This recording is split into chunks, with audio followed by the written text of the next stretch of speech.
இப்போ பார்த்தீங்கன்னா பண்டிகை காலம் வருது, ஸ்வீட் சாப்பிட வேண்டிய கட்டாயம். ஸோ ஸ்வீட் சாப்பிடாம இருக்க முடியாது. ஸ்வீட்டு சாப்பிட்றது அவ்வளோ உடம்புக்கு நல்லதில்லை, எல்லாம் நம்மளுக்கு தெரியும். பட் பண்டிகை காலங்கள், தீபாவளி சமயத்தில் ஸ்வீட்டு சாப்பிட வேண்டிய கட்டாயம். அப்படின்னும் போது எப்போ அந்த ஸ்வீட் சாப்பிட்றது? இந்த ஸ்வீட்டு சாப்பிட்றதுக்கு ஆரோக்கியமான நேரம் இது அப்படிங்கிறத ஒரு கேள்வி.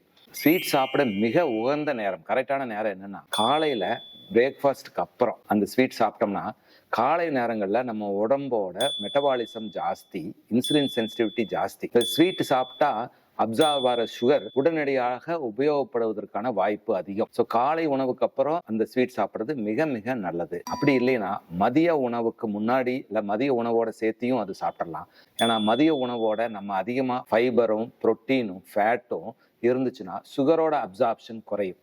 ஸோ காலை உணவுக்கு அப்புறமாவோ இல்லை மதிய உணவோட சேர்த்தியோ ஸ்வீட் சாப்பிட்றது மிக மிக உகந்த நேரம். எப்போ சாப்பிடக்கூடாது அப்படின்னா, நம்ம வெறும் வயிற்றுல நிச்சயமா ஸ்வீட் சாப்பிடக்கூடாது. அப்போ அப்சார்ப்ஷன் ஜாஸ்தி, இந்த ஃபைபர் புரோட்டீன் ஃபேட் இல்லாதங்காட்டி ஸ்வீட் அப்படியே சுகராக அப்சார்ப் ஆகி டப்புன்னு நம்ம சுகர் ஆகிறதுக்கான வாய்ப்பு இருக்குது. திடீர்னு அதிகமான இந்த சுகர் தான் நம்ம கணையத்தை பேன்க்ரியாஸை கன்ஃபியூஸ் பண்ணி இன்சுலினை கண்டாபின்னு சுரக்க வச்சு சீக்கிரமாக நம்மளுக்கு டயபெட்டிஸ் வர வைக்கும். ஸோ வெறும் வயிற்றுல இனிப்பு சாப்பிடக்கூடாது.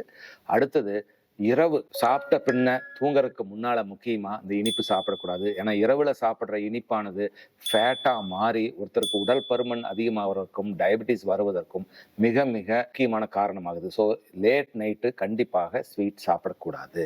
அடுத்தது, இன்னொரு முக்கியமான விஷயம், இரவு ஸ்வீட் சாப்பிட்டுட்டு அப்படியே தூங்கிட்டோம்னா அந்த இனிப்பானது தொண்டையில இருக்கிறதுனால காலையில எந்திரிச்சோன்னா தொண்டை கரகரப்பு, அதுக்கப்புறம் அது கிருமி தொற்று வந்து சளி காய்ச்சலாக மாறுவதற்கான வாய்ப்பு அதிகம். இன்னொரு முக்கியமான செய்தி, எக்ஸசைஸ் செஞ்சதுக்கப்புறம் நம்ம ஸ்வீட் சாப்பிட்டோம்னா அந்த ஸ்வீட்ல இருந்து வர்ற சுகர் வந்து நம்ம மசில்ல காலியான கிளைக்கஜனை திருப்பி கொண்டு வந்து சேர்த்துறதுக்கு உதவியா இருக்கும். ஸோ ரத்தத்துல சுகர் அதிகமாகாம தடுக்கப்படும்.